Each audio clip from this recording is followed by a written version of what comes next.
చూడండి cut work ఇచ్చాము, ఇదంతా cut work place scallop border కి నెట్ ఫ్రిల్స్ అన్నమాట. పింక్ ది, ఇందులో కొంచెం పింక్ ఉంది కాబట్టి పింక్ వాడాల్సి వచ్చింది. సో దీనికి బ్లౌజ్ కూడా పింక్ కలర్ లో చేసాము, చూపిస్తాను. హ్యాంగింగ్స్ వచ్చేసి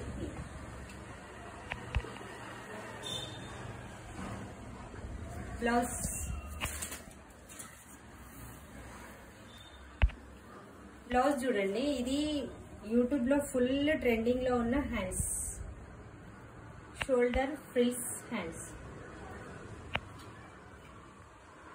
ఇది వేసుకున్న తర్వాత పిక్ పెడతాను, అర్థమవుతుంది. సో బ్యాక్ వచ్చేసి ఇది ఒక ప్యాచ్ టైప్ అన్నమాట, బౌ కాదు, జస్ట్ ప్యాచ్ టైప్. అండ్ ఇది వచ్చేసి బౌ, ఇలా వస్తుంది. కఫ్స్ బ్లౌజ్ అండి ఇది. సో చిన్న పాపదే కానీ కొంచెం హైట్ ఉందన్నమాట. సో నచ్చితే లైక్ చేయండి, షేర్ చేయండి, ఎలా ఉందో ఒక చిన్న కామెంట్ చేయండి. Thank you.